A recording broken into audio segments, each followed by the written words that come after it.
Hey everyone, Wally D here. Before we get started, I want to give a shout out to Dash in Vain over at DeviantArt. He has allowed me to use this image here of a half-orc, and it's kind of who I imagined who we're going to be building today. He also said to give credit to Dreamscarred Press because this image also appeared there, and I will put a link in the notes below to Dash in Vain's DeviantArt page, so make sure you check it out.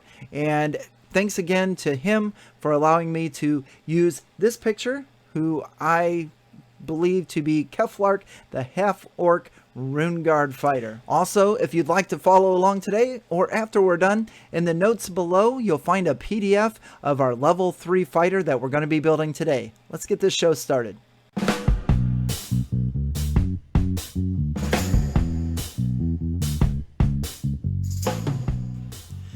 Hello there adventurers, and welcome to Wally DM. Today we're going to build a RuneGuard Fighter. Now the RuneGuard is a martial archetype for the fighter class, and you can find that in Xanathar's Lost Notes to everything else. I've also included a separate video on this channel where we go over the details of the RuneGuard martial archetype, so make sure you check that out before you create your own RuneGuard Fighter.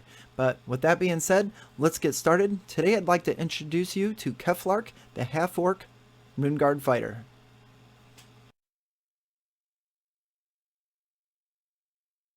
Today we're going to create a Half-Orc RuneGuard Fighter by the name of Keflark.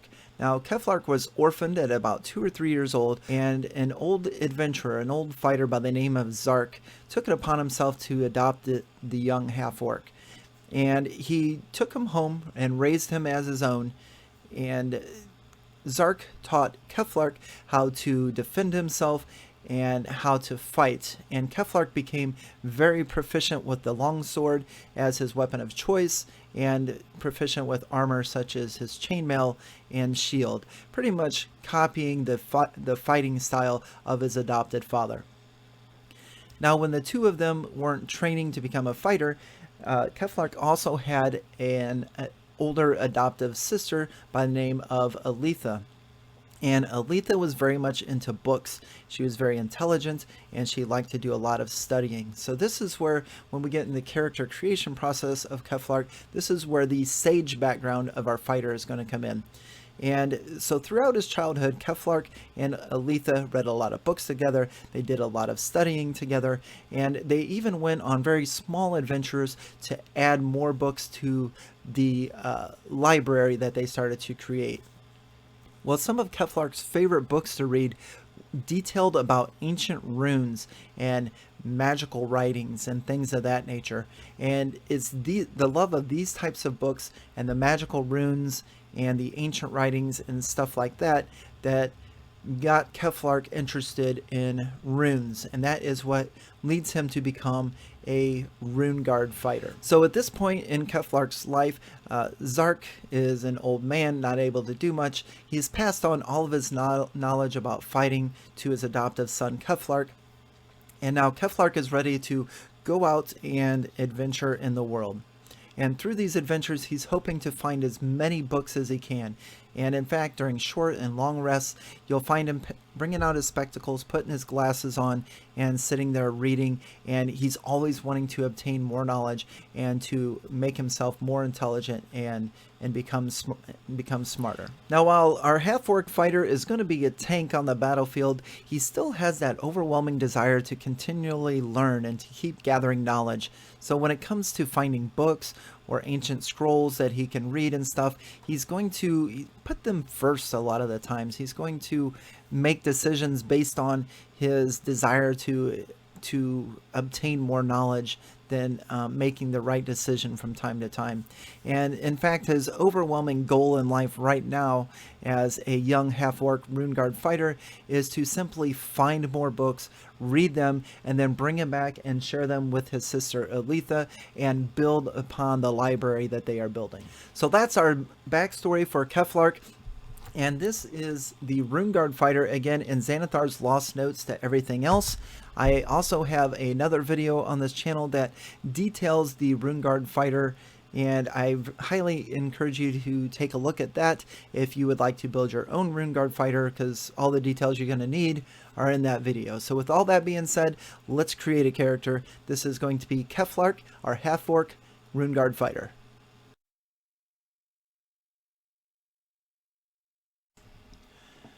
So today we're going to create a RuneGuard Fighter. Now, we don't actually pick the martial archetype of RuneGuard until we reach level 3, but I thought it was kind of important to start at the beginning, so along the way, as far as our character creation process is concerned, we can discuss a few of the options that we pick that will later enhance our ability as a RuneGuard fighter, and also go along with the background and the backstory that I have created for this particular character. So let's start at the beginning. Up here at the top, we have character name of Keflark. He is a half-orc fighter. Eventually will be a half-orc RuneGuard fighter. We will start him off at level 1. I have chosen lawful neutral alignment for him. And as we discussed a little bit in the beginning with his backstory, he is going to have a sage background. And this comes from all of the hours that he put in studying with his adopted sister. They did a lot of book reading, a lot of studying together. And he is, in his own personal time, he does a lot of book reading. He even has a pair of spectacles that he uses while reading books and studying the ancient runes and ancient magical writings that will eventually lead up to him becoming a RuneGuard fighter. So a little bit of a bookworm this guy is, so we've chosen the sage background. Now for our ability scores, we've chosen the standard array as far as building the character. I've put a 14 into strength, which is very important for a fighter, a 12 into dex, which gives us a +1 on our armor class, and then I put a 15 into constitution, and 2 reasons I did this. The first being that he is a fighter, so having the extra hit points is always good. And the second reason is that the runic abilities of the RuneGuard fighter, the spell save DC is actually constitution based, and not a lot of characters have a constitution based spell DC, but the RuneGuard fighter does, so we want that to be fairly high, so we put the 15 right there. He has an intelligence of 13. Again, he does a lot of book reading and a lot of studying. He reads a lot about ancient runes and magical writings, so it makes sense as far as a character standpoint goes to give him an intelligence of 13. I've selected wisdom as far as the 10 slot goes, and a charisma of 8 because he's not the most likable character outside of being really close with his adopted father and his adopted sister. He spends a lot of time book reading and stuff, so his social skills aren't particularly well developed, so we go with charisma of 8. Now as a half-orc, we do get a couple bonuses, and you'll see now why I put the 15 and 14 flip-flopped. A half-orc gets a +2 on the strength, so we'll crank that up to 16, and that now gives us a +3 modifier.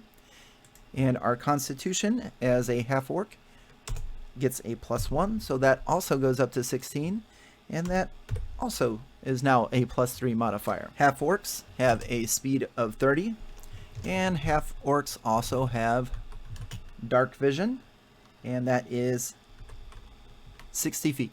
A half-orc also gets the ability of menacing, which gives us proficiency in intimidation. So we're going to come right over here to the skills and intimidations, and that's going to go off our charisma, which will be a -1, but we do get to add our proficiency bonus of +2, so intimidation will be a +1. Another ability given to us by our half-orc race is called Relentless Endurance. And what Relentless Endurance does is if we are reduced to 0 hit points, we can drop to 1 hit point instead. And we can use that ability once per day or once per long rest. So as a half-orc, Relentless Endurance is pretty cool. Instead of dropping to 0 hit points and starting to make death saves, we can, once per day or once per long rest, we can just go to 1 hit point. Really neat. The next thing is Savage Attacks. And as a half-orc, Savage Attacks is if we score a critical hit with a melee weapon attack, we can roll an extra damage die. So for our languages, we get Common and Orc. So next we're going to add in the features of our Sage background. And right off the bat, we're going to look at our skill proficiencies, which are Arcana and History. And with our intelligence being a +1 and with our proficiency modifier, our proficiency bonus, this will be a +3 on Arcana and a +3 on History. And both of these tie in very well with the especially with the Arcana and studying all the ancient writings and the magical runes and things of that. It makes a lot of sense for Keflark to have some knowledge as far as Arcana and History goes, and especially with regards to ancient writing. So next up, our Sage background gives us 2 additional languages. And I was trying to think, what kind of languages, what 2 languages would I pick for a character that has spent their entire life reading books and researching and studying ancient writings and magical runes? Post in the comment section the 2 languages you would pick. I'm going to pick Elvish and Sylvan. For some reason, those just kind of stick out to me as languages someone like Keflark would know. The Sage background also gives us some equipment, and I'll jot those down real quick.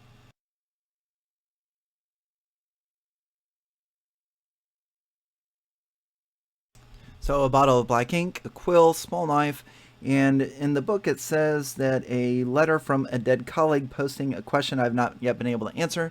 I'm going to go with a scroll of ancient writing that Keflark has not decided what it is at this point. And maybe that's one of the things that he has set out to do as far as adventuring wise, is to find an answer for this ancient scroll that he has, and a set of common clothes.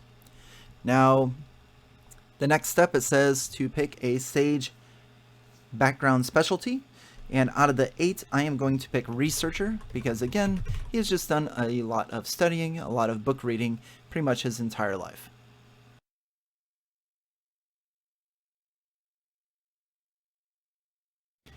As a researcher, he can attempt to learn or recall a piece of lore, and if he doesn't know it, he has a really good chance of knowing where to find it or who to obtain it from. And now let's take a look at his Sage background personality traits. 3 of them I took from the book and 1 I created on my own. So his personality trait is: Keflark has read every book in the world's greatest libraries, or at least he likes to boast that he has. And again, just going back to his Sage ground, he's spent a lot of time with his adopted sister as far as gaining knowledge, reading books, and things of that nature. So Keflark has read a lot of books. For Keflark's ideals, path to power and self-improvement is through knowledge. And again, Keflark kind of didn't have a lot of interaction with a lot of people, other than he did a lot of sword training with his father and a lot of book reading with his sister.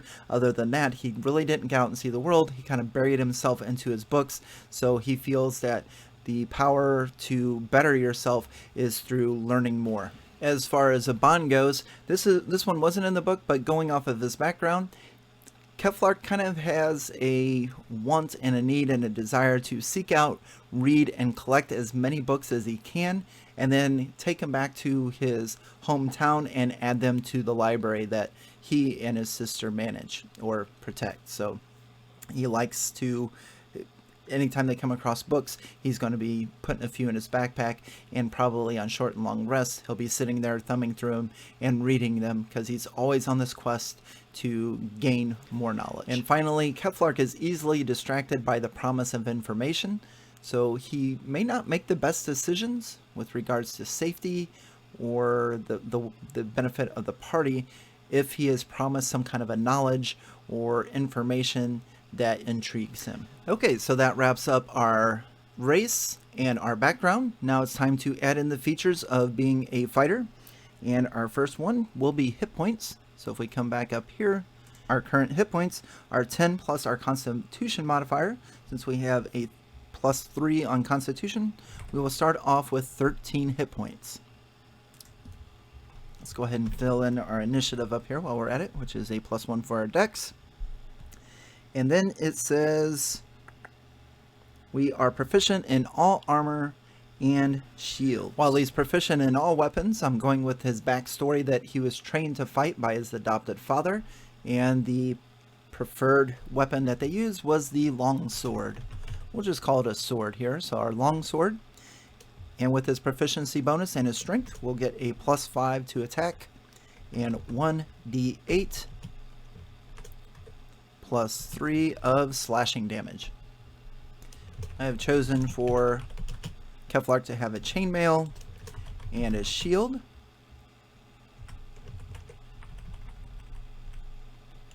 And a chainmail will give disadvantage on stealth. So very important to remember that. The chainmail will give us a 16 armor class. With the shield is a +2, so that's an 18. And with our dexterity modifier +1, we now have a very good first level 19 armor class. So chainmail is a 16, +2 for the shield, +1 for the dex, equals a 19. Since Keflark is a fighter, he has saving throw proficiencies in strength and constitution, and those so happen to be two abilities he is very good in. So we have a +5 bonus on strength and a +5 on constitution when we add the ability modifier plus the proficiency bonus. As a fighter, Keflark gets 2 more skills, and since we already have 2 intelligence-based skills with Arcana and History, I thought it was very important that we at least get one that pertains to his strength, so I've chosen Athletics. And with his proficiency bonus and strength modifier, that'll be a +5 on Athletics. And I also gave him Perception, because Perception is just always good. And we get a +2 on that because of our proficiency bonus, but nothing from our ability score modifier because we only have a 10 on Wisdom. Now, as far as our fighting style, I have chosen Dueling. It was between defense and dueling. Defense would have gave us a +1 to armor class, but since we're already at 19, I really didn't feel that was necessary. But with dueling, we get +2 to damage when wielding a one-handed melee weapon. So if we come back up here to our sword, we now have 1d8 +5 slashing damage. So Keflark is not only tough to hit, but he also can start dealing out some really good damage at level 1. Our next ability as a fighter is Second Wind. So Second Wind is a fighter ability that allows Keflark to use a bonus action to regain hit points equal to 1d10 plus his fighter level, and he can use that once every short rest or once every long rest. So that's a nice little way to get some hit points back.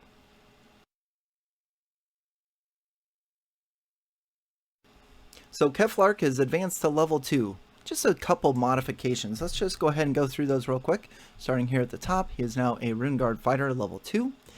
His hit points, we're just going to take the average, which is a 6 plus our Constitution modifier, so that'll be +9.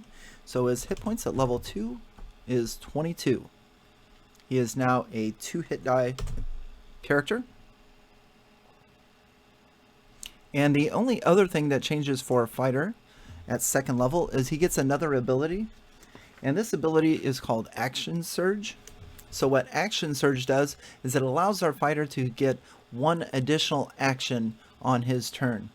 So at second level, we could take a regular action, a bonus action, and if we want to use it, we can use our Action Surge to get another action on that turn.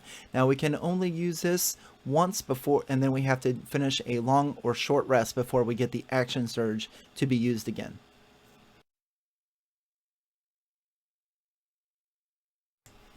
So now it's time to hit level 3, and this is where we finally get to add a few of our RuneGuard abilities. But let's just advance Keflark up before we begin. So he is now a level 3 fighter. We will take our standard array of 6 hit points, plus our 3 for our Constitution modifier, that is 9, giving him 31 hit points. And he is now a level 3 hit die. So now it's time to pick our runic augmentations. And again, the RuneGuard Fighter is in Xanathar's Lost Notes to everything else. And I also have another video on this channel that goes over the RuneGuard martial archetype in pretty good detail. So make sure you take a look at that before you before you build your own RuneGuard Fighter. So for Keflark, I decided to go one of each augmentation. So the first one I picked was the Soken Stein combination. So the Soken augmentation with the Stein rune. And this can be used as a bonus action, and these runes are inscribed on Keflark's sword. So for this one here, on a successful hit of a large or a smaller creature, they have to make a saving throw versus strength, or they fall prone. And again, as we discussed before, our DC is Constitution based. So with our Constitution being a +3 plus our proficiency modifier of +2, that's +5, we add that to the base of 8, and we get 13 as our runic save DC. The next runic augmentation I picked was the Vard Vind augmentation. And with the Vard Vind combination, this is the runes that are inscribed on Keflark's armor. So we can use a reaction to activate this rune, and when we do, a wind is whipping around Keflark, and any ranged attacks against him are at disadvantage. The final augmentation I've chosen for 3rd level is the Hager Vind. Now, the Hager Vind augmentation is activated using an action, and these are the runes that Keflark has inscribed on his person or his body. And since this one's going to be in relation to speed, then I'm going to assume that these runes are pretty much tattooed or engraved into his legs. And what this rune does is it increases his speed by 5 times his Constitution modifier. And since we have a Constitution modifier of +3, that is going to give him a speed of 45 as long as this rune is active. So the runes inscribed on our weapon or our armor or our person all have different actions they require. The Soken one, which is the runes inscribed on our sword, require a bonus action to activate. The Vard, which is on our armor, a reaction, and our Hager, which is our speed increase, requires a standard action. All of them still require concentration. And at 3rd level, we can only have 1 rune active at a time. However, if we did have a spell casting ability, like if we multi-class or something like that, we're still able to cast a spell. And then finally, how long do the runes last? Well, they equal our proficiency bonus plus our Constitution modifier, and at level 3 that is a +5, so our runes are active for 5 rounds. And that's it. Now, I almost forgot. If you look above me right there, we've got the rune script ability, and that says at 3rd level that Keflark will also gain proficiency in Arcana and Religion. Well, he's already got proficiency in Arcana, but we do get the Religion skill to add, so that's pretty cool. Also, we get to double our proficiency bonus when we make intelligence checks that involve identifying magical writings, arcane sigils, or divine texts. So that makes a lot of sense because Keflark's put a lot of time and effort and studying into books, ancient scripts, and magical writing. So if we discover some magical writings or ancient script while we're out dungeon crawling, then Keflark has a better chance of being able to identify what they are and help in the party. So that is Keflark. He is a half-orc RuneGuard fighter, and again, that subclass or martial archetype is in Xanathar's Lost Notes to everything else. And also there is a video on my channel that goes into full detail about the RuneGuard Fighter, so make sure you check it out. So that's all I have for you today. I hope you enjoyed the character creation video. If there is a particular class or subclass that you would like to see built and you want me to do a video like this for that class and or race, make sure you leave a comment below and I'll see what I can do. But other than that, what did you think of Keflark, our RuneGuard fighter? Make sure to comment below. Don't forget to like, share, and subscribe. And as always, on to the next.